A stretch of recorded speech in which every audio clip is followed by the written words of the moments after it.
Sobat Easy Stock, kita mau bahas perusahaan yang mau IPO lagi.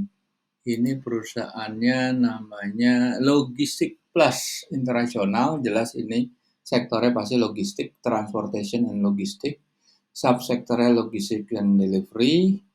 Perusahaan ini berdiri tahun 2013, jadi baru 10 tahun, dan memulai operasionalnya di tahun 2016, jadi dia baru beroperasi 7 tahun.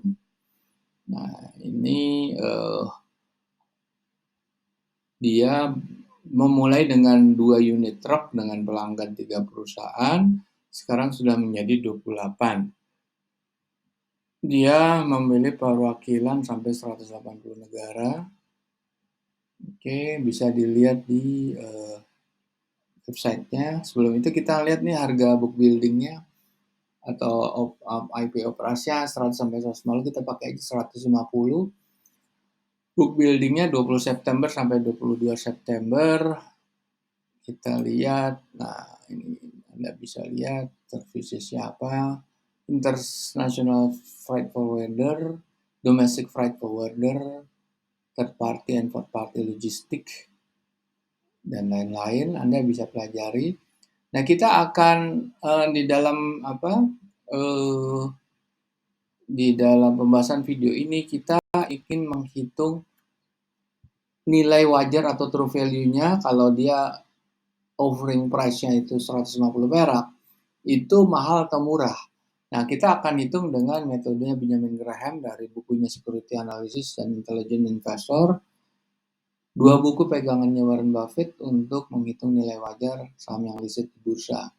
Nah, sekarang ini sudah ada sebetulnya aplikasinya, tapi bukan untuk menghitung saham yang listed di bursa. Sebetulnya ada sih fasilitasnya.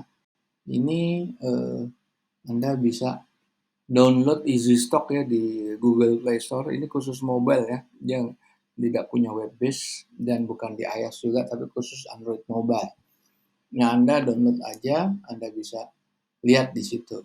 Nah, kemudian kita lihat tadi pakai rumusnya Benjamin Graham. Rumusnya seperti apa? Rumusnya adalah seperti ini. Dia menggabungkan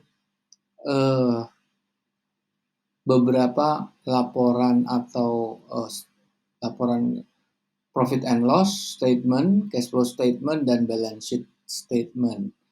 Ditambah dengan auditor's note. Karena kita harus menggunakan dokumen prospektus atau kalau laporan keuangan yang long form, bukan short form, kita nggak bisa. Karena short form itu tidak ada auditor's note. Dari auditor's note kita bisa melihat berapa non-performing loan, berapa pendapatan dan biaya yang non-recurring, yang tidak rutin, dan kita bisa lihat transaksi afiliasi, dan kita bisa melihat berapa depresiasi dan amortization. Kita juga bisa lihat capital expenditure, meskipun di cash flow ada, tapi di cash flow tuh statementnya tidak ada penyusutan dan amortization. Dari profit and loss dan cash flow kita dapat free cash flow. Dari balance sheet kita dapat surplus dan deficit. Balance sheet itu kita membandingkan net current asset dengan hutang jangka pendek dan jangka panjang. Dari keduanya, sisi free cash flow dan surplus deficit neraca, kita diskonvektorkan dengan government bond yield, kita proyeksikan sama 10 tahun, kita terapkan margin of safety yang Benjamin Graham, dan kita akan memperoleh nilai wajar tertinggi dan terendah. Oke, sekarang kita lihat dari mana kita dapat government bond yield. Ini kita lihat yang 10 tahun tenornya, dan ini 6,8%. Ini adalah yield yang diharapkan oleh investor global. Jadi government bond yield ini ada ukuran atau benchmarknya investor global untuk menilai investasinya di suatu negara, berapa risk dan berapa rewardnya. Semakin tinggi nilai yieldnya, semakin tinggi persepsi resikonya. Karena yield ini adalah kombinasi dari beberapa komponen seperti inflation, exchange rate, interest rate, economic growth, bisa juga employment dan unemployment dan lain sebagainya.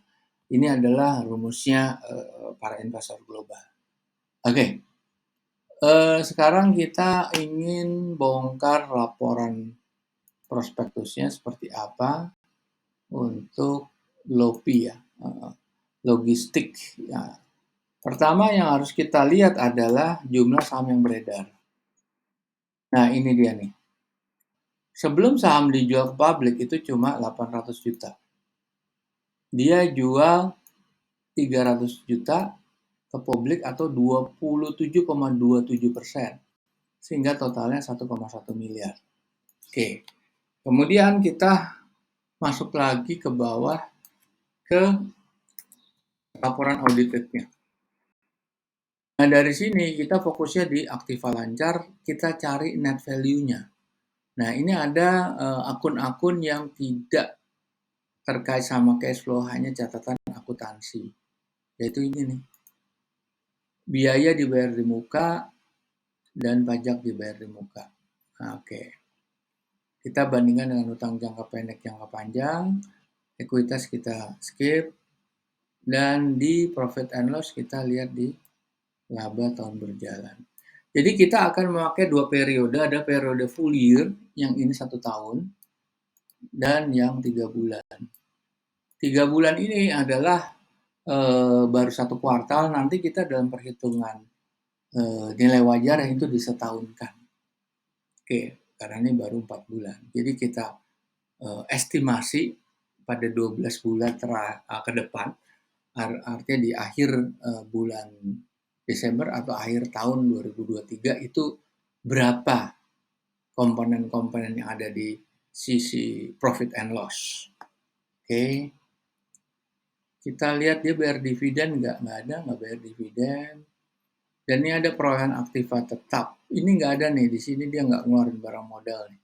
Belanja modal itu adanya di sini nih. Nggak terlalu mahal, 155 juta. Oke, kemudian kita lihat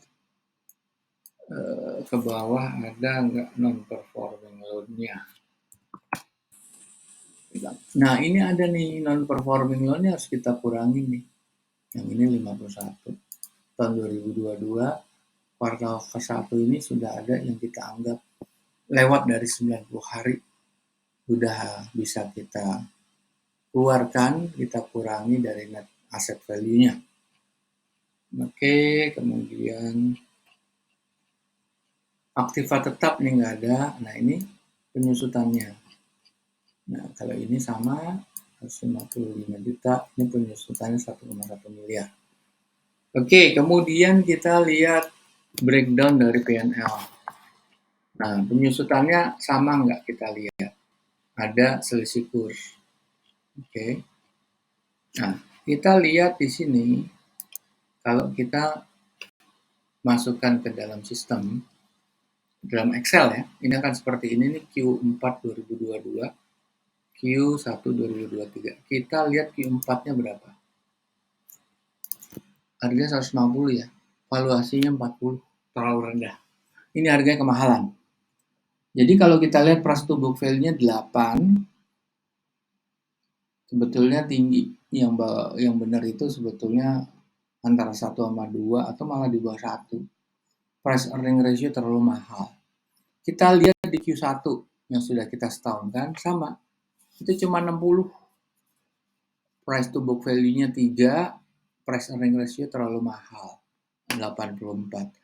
Jadi para pemirsa, ini kita lihat sudah perhitungannya, dan kita putuskan ini terlalu mahal, dan silahkan Anda pertimbangkan sendiri. Kita jumpa lagi dalam